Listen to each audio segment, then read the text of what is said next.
तो नमस्कार। आज मैं कल मंत्रिमंडल पर चर्चा की थे। आज अखिलेश यादव जो उत्तर प्रदेश प्रतिपक्ष नेता बने हैं, उनके सामने क्या क्या चुनौतियां हैं। जिस तरह से योगी सरकार के सामने जन आकांक्षाओं पर पूरा खरा उतरना बहुत बड़ी चुनौती, उसी तरीके से अखिलेश यादव के सामने भी डबल इंजन सरकार योगी और मोदी के माइक्रो लेवल पर की जा रही लोकसभा चुनाव की तैयारियां, उससे संघर्ष करने के लिए इन्हें भी अब माइक्रो लेवल पर 24 घंटे संघर्ष करने की रणनीति बनानी पड़ेगी। अभी तक स्थिति दूसरी थी। जब मायावती से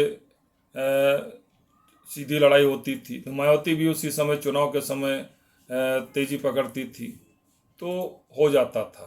कांग्रेस कमज़ोर थी और योगी तथा मोदी दोनों के पहले भारतीय जनता पार्टी में भी वही स्थिति थी कि चुनाव के समय वहाँ सक्रियता बढ़ती थी। लेकिन 2014 के बाद प्रधानमंत्री नरेंद्र मोदी के नेतृत्व में जिस तरीके से उत्तर प्रदेश सहित देश में चुनाव को लेकर तैयारियां होती हैं, कहने का मतलब यह है कि कहा जा रहा है कि भारतीय जनता पार्टी, प्रधानमंत्री नरेंद्र मोदी और राज्यों के संगठन, केंद्रीय संगठन हमेशा चुनाव मोड में रहते हैं। उसका उदाहरण भी है कि इधर 10 मार्च को रिजल्ट आने के बाद उत्तर प्रदेश में दूसरी बार अप्रत्याशित सफलता मिली और गुजरात में दिसंबर 22 में चुनाव है। गुजरात की यात्रा पर, चुनाव यात्रा पर, चुनाव की रैलियों मतलब रैलियों के लिए मोदी निकल गए थे। तो जिस हिसाब से मोदी और अब दूसरी बार लगातार मुख्यमंत्री बनने का अवसर मिलने के बाद योगी आदित्यनाथ में भी निश्चित रूप से उनके प्रशासनिक, उनके राजनीतिक क्षमता में बढ़ोतरी हुई होगी और जनता ने उन पर भरोसा किया है तो आत्मविश्वास भी बढ़ा होगा।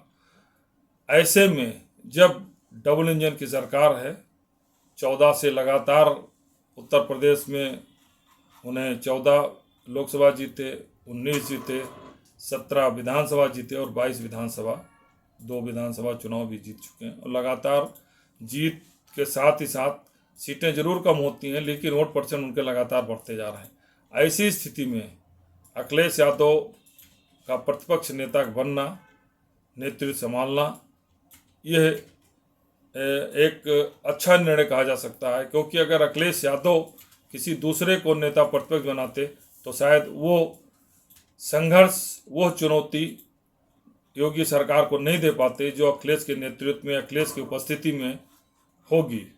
क्योंकि अखिलेश जब सदन में रहेंगे तो उनकी भी संख्या 111 है, अगर गठबंधन जोड़ें तो 125 है। 125 की संख्या कम नहीं होती है, वो भी सदन में काफ़ी कही जा सकती है, 1/4 से अधिक संख्या है सदन में।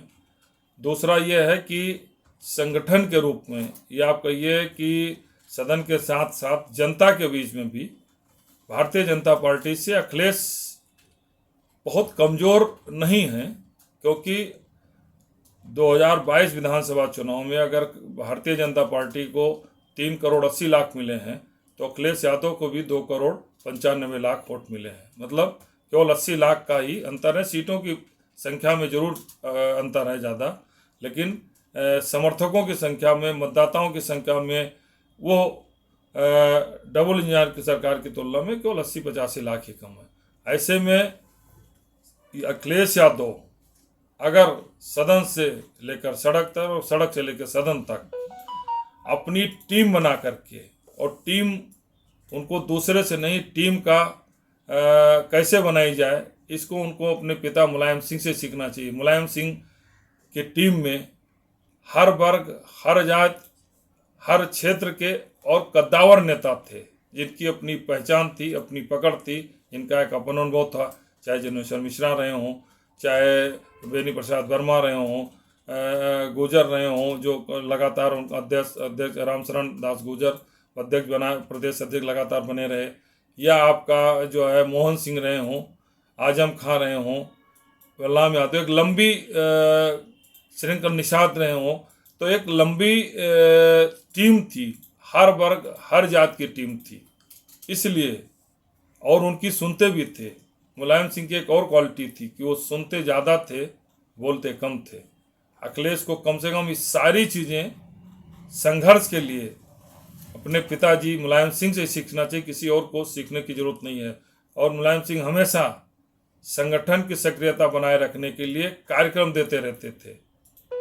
वो चीज़ें भी अखिलेश को भी करनी पड़ेंगी। सबसे पहले तो इनको अपनी चुनौतियां देने के लिए, तैयारी करने के लिए हारे जीते सभी संगठन के और एमएलसी के हों, चाहे विधानसभा के हों, चाहे लोकसभा के, हारे जीते सभी प्रत्याशियों के साथ, फ्रंटल संगठनों के साथ मिल के बैठकर उनके पॉजिटिव नेगेटिव और सुझाव, उनका क्यों हारे, कैसे हारे, क्या अच्छाई है और क्या कमी है, क्या किया जा सकता है, इसको बड़े धैर्य से लगातार इनको कम से कम महीना भर 2 महीना मीटिंग करके हर फ्रंटल संगठन से, हर संगठन के, हर क्षेत्र के, हर विधानसभा लोकसभा क्षेत्र से आए हुए लोगों को सुनना चाहिए।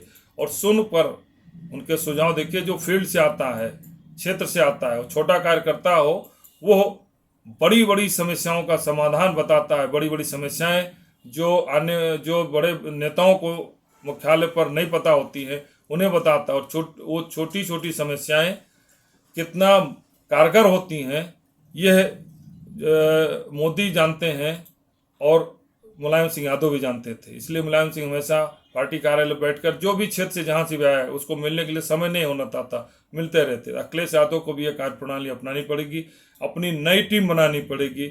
हर वर्ग हर क्षेत्र से जुड़े लोगों के, अनुभवी लोगों की टीम बनानी चाहिए।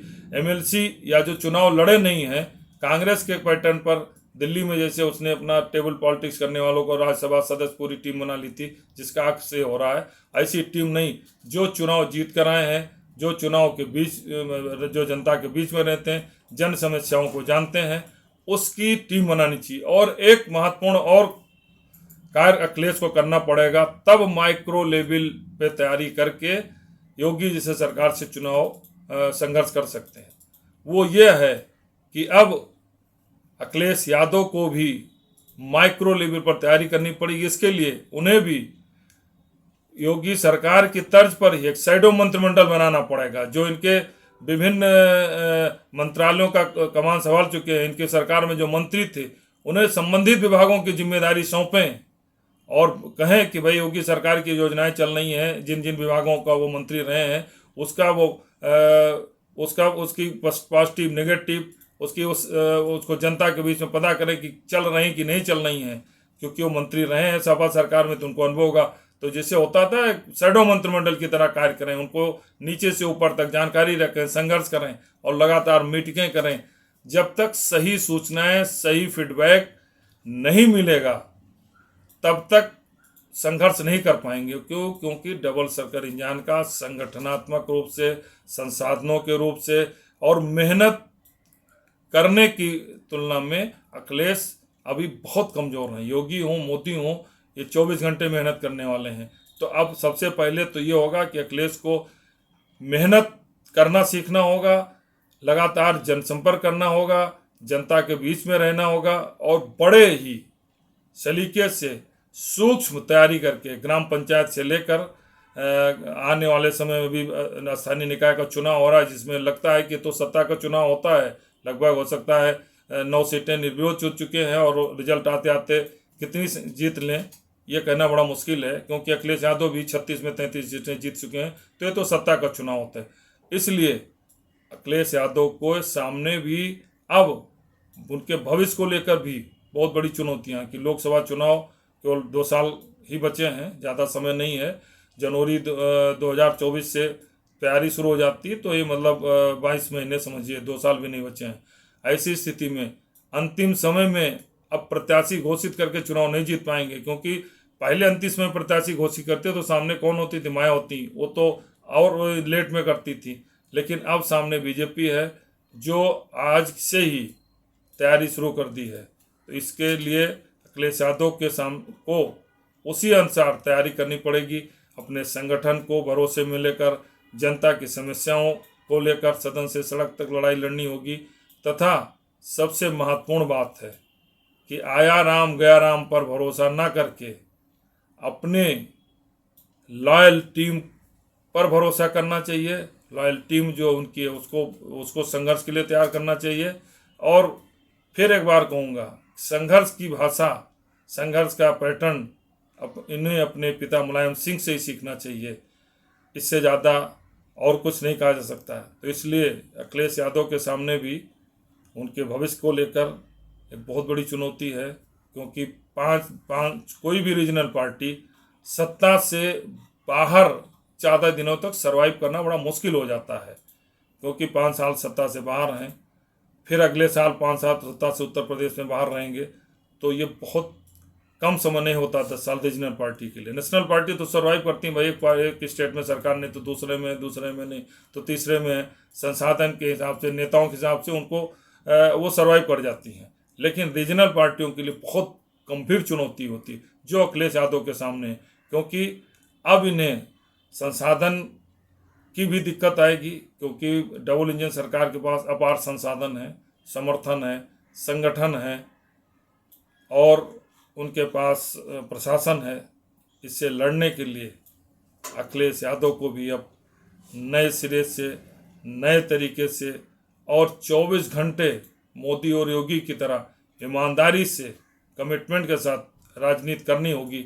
तभी आने वाले दिनों में निश्चित रूप से अखिलेश यादव एक कड़ी चुनौती योगी सरकार को दे पाएंगे।